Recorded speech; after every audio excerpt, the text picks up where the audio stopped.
Student all here my channel to person. तो सभी श्रोताओं को मेरा शाम का नमस्कार और सभी श्रोताओं से मेरा विनम्र निवेदन है, यदि हमारे चैनल पर आप नए हैं तो चैनल को सब्सक्राइब करना, फॉलो करना ना भूलें। यही हमारे लिए बड़ी उपलब्ध होती है। बीच में कुछ लोग ऐसे होते हैं जो चैनल को वीडियो को देख लेते हैं लेकिन सब्सक्राइब नहीं करते हैं। और हम चाहते हैं यदि आप हमारे वीडियो को पूरा समय तक देखेंगे तो आपको आपके फ्यूचर संभालने के लिए ये हमारा वीडियो काफ़ी वनडे कंपटीशन के लिए आपके फ्यूचर को संभाल सकता है। और इससे मैं आपको धन या ये नहीं कह रहा हूँ कि मेरा QR कोड जा रहा है, आप हमको इस पर इतना हेल्प कीजिए। मैं एक छोटा सा विद्यालय इंग्लिश ग्रामर एकेडमी के नाम से रगड़गंज कटरिया अकूपुर में चला रहा हूँ। मैं यहाँ सोचता हूँ कि मैंने जो अपना ज्ञान अर्जित किया है, मैं जिस स्थान को नहीं पा पाया, तो मैं अपने ज्ञान को छुपाए रख करके ना रख करके अपने ज्ञान को बांटता रहूं, जो दूसरे लोग उससे लाभान्वित होते रहें। जैसा कि आज हमारे साथ के लोग IG DIG तमाम हो चुके हैं, जो रिटायरमेंट के करीब है। मैं भी रिटायरमेंट के करीब में होता आज जो सरकारी जॉब किया होता, लेकिन मेरा एक दृढ़ संकल्प था, करूंगा तो एडमिनिस्ट्रेटिव करूंगा, अदरवाइज नहीं करूंगा। मुझे पूर्वांचल विश्वविद्यालय की नौकरी मिली थी, उसको मैंने रिजेक्ट किया। उत्तर प्रदेश PSC में मिला था, उसको मैंने रिजेक्ट किया। लेखपाल का मिला था, उसको मैंने रिजेक्ट किया। इसके बाद प्राइमरी का टीचर मिला था, उसको मैंने रिजेक्ट कर दिया। क्योंकि लक्ष्य, जब आदमी का लक्ष्य ऊंचा होता है तो उसको पाने के लिए वाला लाइफ होता है। तो मैं इसके बाद वकालत पेशा में आया, लेकिन वकालत पेशा मुझको सिविल का, मैं वकालत कर रहा था 6 महीने के अंदर जब मैं वकालत पेशा में आया, मुझको इतना घृणा हुआ कि वहाँ एज ए दलाली के रूप में, एज ए ब्रोकर के रूप में काम करना पड़ता है। आज जो हमारी जुडिशरी बहुत स्वच्छ थी, लेकिन आज राजनीतिक दबाव के कारण वो भी प्रभावित हो चुकी है। हमारे साथ के लोग ADJ हैं, DJ हैं, CGM हैं, तमाम लोग हैं, ऐसा है। तो इसलिए मैं उन सब चीज़ों से घृणा करके MA LLB BEd मेरा क्वालिफाई था, उस समय डिप्रेशन में शिकार हुआ। और संयोग से डॉक्टर नाग मेडिकल कॉलेज लखनऊ, हेमंत कुमार बनर्जी गोरखपुर जो होम्योपैथ के हैं, लेकिन दुर्भाग्य संजोगवश मैं BHU पहुंचा। डॉक्टर AK अग्रवाल ने मेरा क्वालिफिकेशन पूछा और उन्होंने मुझको सजेशन दिया कि आप यदि MA LLB BEd हैं तो आप शिक्षा लाइन में जुड़े रहेंगे, तो बच्चों के बीच में रहेंगे तो आपका टेंशन दूर होगा। और तभी से 97 से मैं इस लाइन से जुड़ा और मुझको प्राइमरी में मिला। और सब में मेरी जाने की इच्छा नहीं हुई। और तमाम प्राइवेट विद्यालय वाले ऑफर कर रहे हैं कि हमारे यहाँ आइए, इतने दे देंगे, इतना।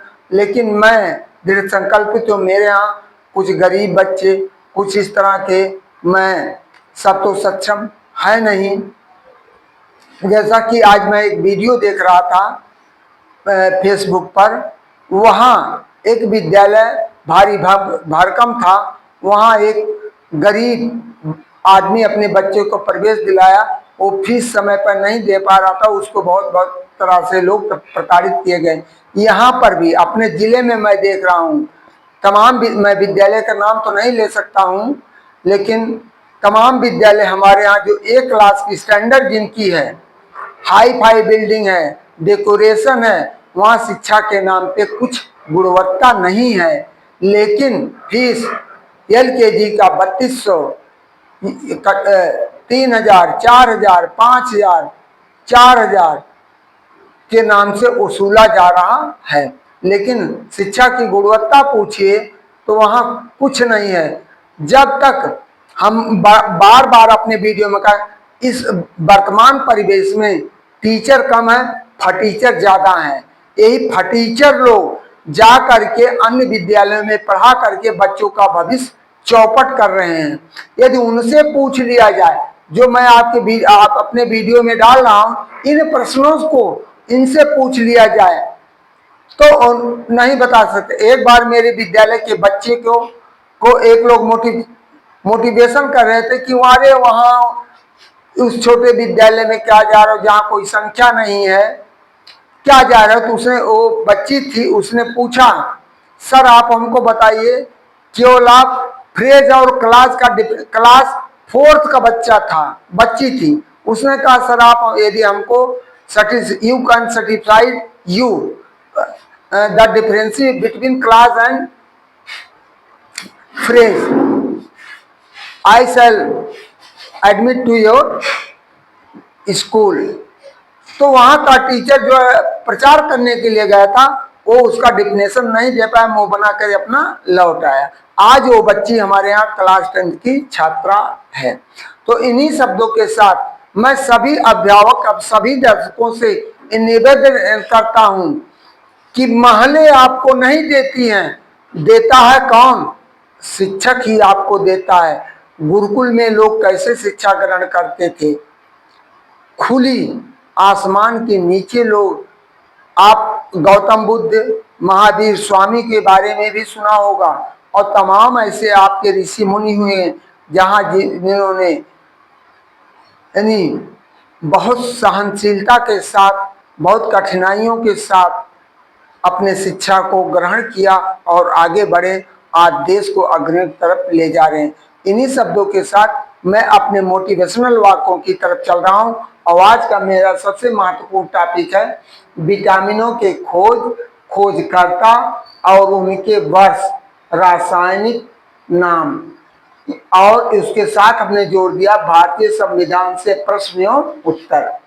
तो हमारा पहला, one of the most difficult task in life, करा जीवन में एक सबसे बड़ा कठिन बात होती, टास्क माने बातचीत करना, रिमूविंग हटाना, समवन फ्रॉम योर हार्ट, अपने दिल से किसी को हटाना बहुत ही कठिन कार्य होता है।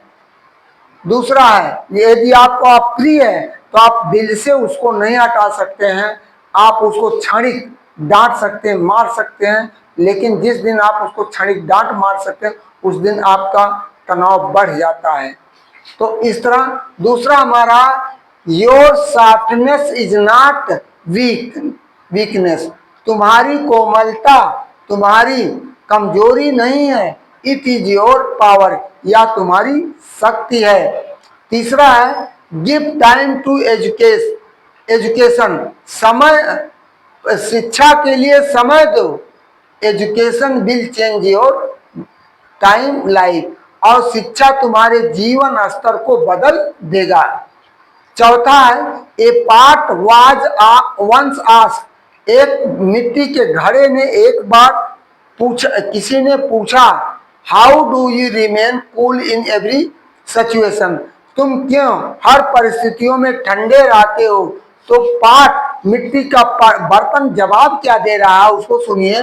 द पार्ट आंसर्ड, बर्तन ने उत्तर दिया, I just remind myself, मैंने स्वयं अपने को महसूस किया, that I am made of mud, क्योंकि मैं मिट्टी या कीचड़ का बना हूं, and I will return back to mud, मैं वापस आकर ही मिट्टी में मिलूंगा।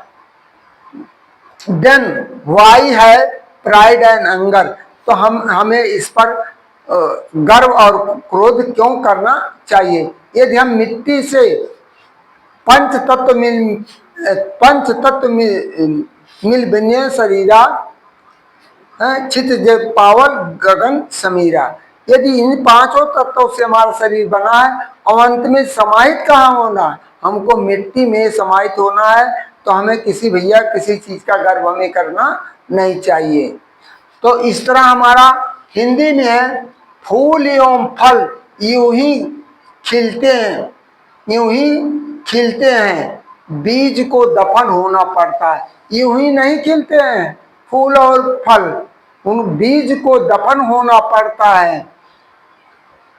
और जैसे आप यदि अपने को संघर्ष को नहीं, माता पिता जब तक अपने को दफन नहीं हो जाते हैं अपने बच्चे को पढ़ाने के लिए, अपने कमाई के लिए, लेकिन बच्चे को समझना चाहिए कि माता पिता हमारे लिए कितना संघर्ष कर रहे हैं, उस संघर्ष का हमें लाभ लेना चाहिए।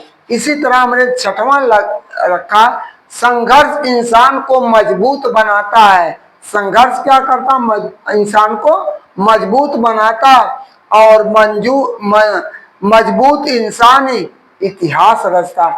जैसे आप B.R. अम्बेडकर के बारे में, आइजैक न्यूटन के बारे में, थॉमस एल्वा एडिसन के बारे में, तमाम ऐसे साइंटिस्टों के बारे में, इतिहासकारों के बारे में, आर्कियोलॉजिस्ट के बारे में आपने सुना होगा। तो इस तरह सतवां है, परीक्षा संसार की करनी चाहिए, प्रतीक्षा परमात्मा की। परीक्षा संसार की करनी चाहिए, प्रतीक्षा परमात्मा की, और समीक्षा अपनी करनी चाहिए, और समीक्षा अपनी करनी चाहिए। पर हम परीक्षा परमात्मा की करते हैं और प्रतीक्षा सुख की करते हैं, और समीक्षा दूसरों की करते हैं, यानी दूसरों की तुलना करते हैं। अठवां है, कितने लोग आपको जानते हैं, कितने लोग आपको जानते हैं, माने नहीं रखता है। कितने लोग जानते हैं आपको, यह माने नहीं रखता है। माने यही रखता है किस वजह को आपको जानते हैं, आपकी गुणवत्ता, आपकी ईमानदारी, आपकी बेईमानी, आपके खानदान से संबंधित जानते, वही आपका महानता है। आज का सुविचार बाय JP वर्मा। तो आज हमने दिखा है विटामिनों के खोजकर्ता एवं रासायनिक नाम एवं भारतीय संविधान से प्रश्न एवं उत्तर। तो पहले ऑल वनडे एग्जाम, टेट हो, SSC हो, UPSC हो, BPSC हो, चाहे MPSC हो, तो उन सब में ये वनडे कंपटीशन में प्रीमियरली के लिए पूछे जाते हैं। तो हमारा आज विटामिन खोजकर्ता रासायनिक नाम। तो पहला विटामिन ए 1912 में केमिनर फंक रेटिनाल ने किया था। विटामिन B1 1910 उमेतारो सुजुकी थियामीन ने किया था। और third vitamin B2 1926 DT Smith riboflavin इनका रासायनिक नाम है। पांचवा है विटामिन 5 चौथा विटामिन 3 1937 कॉनराड एल्वेजेम, और इसका रासायनिक नाम क्या है, नियासिन। पांचवा है vitamin B5 1933 Roger J Williams, और इसका रासायनिक नाम है पाइथोथेटिक्स अम्ल। छठा है विटामिन 6 1934 पाल ग्यामी, इसका रासायनिक नाम है पायरीडीन। और सेवन का विटामिन 7 1940 डिनबुर्क बायोसिन इनका वैज्ञानिक रासायनिक नाम है। और इस तरह आठवां है vitamin B9 1931 Lucy Wills folic acid, इसका रासायनिक नाम है। और नौवां है विटामिन B12 जो बहुत ही महत्वपूर्ण है, 1926 1926 जॉर्ज मिनट साइनो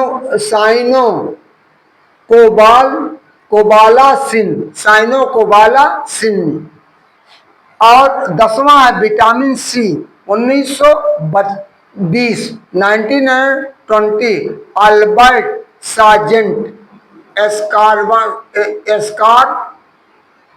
एस्कार्सिक अम्ल इसका रासायनिक नाम।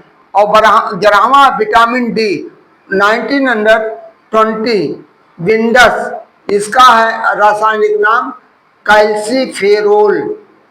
12वां vitamin E 1920 Harvard M Evans tocopherol.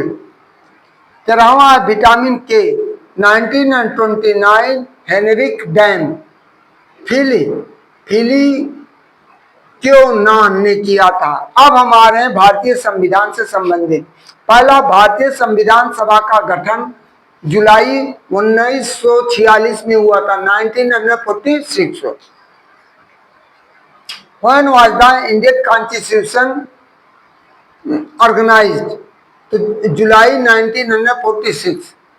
लेकिन हिंदी में बताना ज्यादा उचित समझ जा चुकी, हिंदी लोग आसानी से समझ सकते, लेकिन मैं तो इंग्लिश लैंग्वेज का व्यक्ति हूँ, लेकिन आप लोगों के समस्याओं को हल करने के लिए मुझे हिंदी में ही बताना ज्यादा मैं उचित समझता हूँ। दूसरा है, संविधान सभा के कुल सदस्यों की संख्या 379 सदस्य, 379 सॉरी।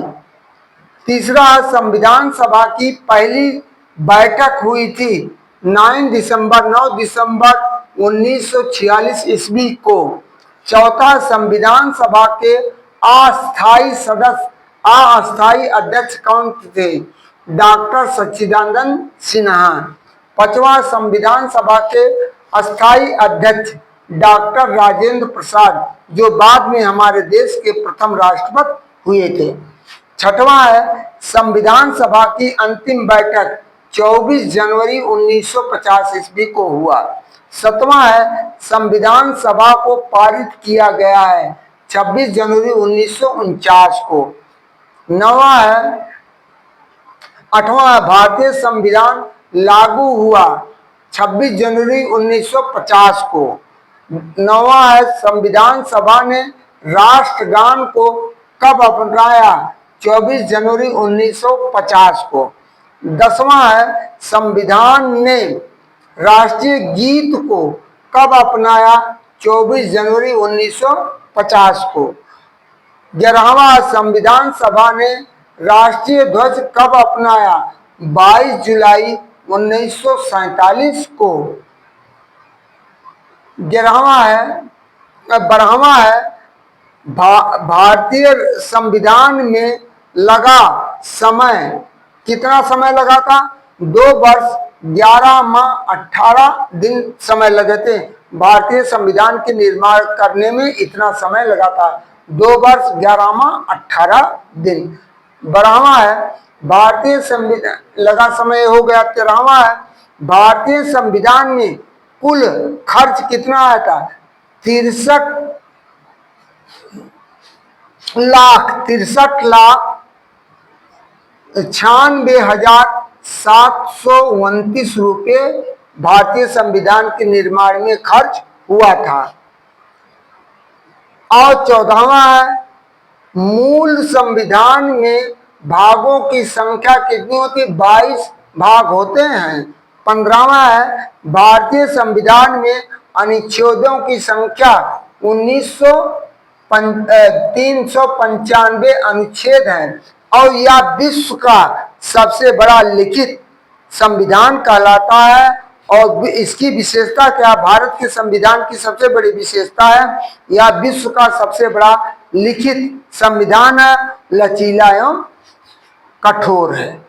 लचीला इसलिए जब दोनों सदन को 2/3 सदस्य मिल जाते हैं, बहुमत में आ जाता है, किसी आर्टिकल में इसके संशोधन किया जा सकता है, लेकिन जब तक कोई दोनों सदनों के सदस्य 2/3 बहुमत में नहीं आते तो किसी आर्टिकल पे कोई संशोधन नहीं किया जा सकता है। अब इसके आगे हमने दिया 16वां है, भारतीय संविधान के 42वें संशोधन अधिनियम को मिनी संविधान कहा जाता है। अब क्यों कहा जाता है ये हम उसके नीचे दे रहे हैं वर्णन।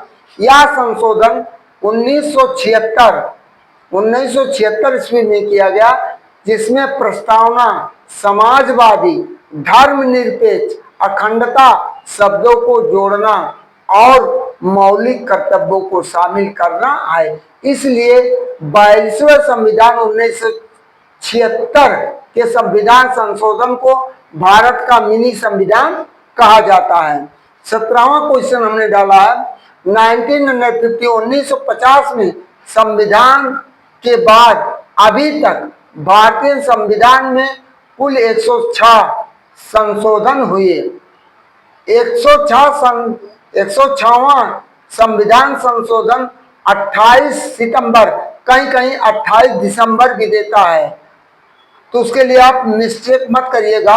28 सितंबर 2023 को लागू हुआ था, जिसमें महिलाओं के लिए लोकसभा और राज्यसभा में 1/3 सीटों के लिए आरक्षण का प्राविधान किया गया है।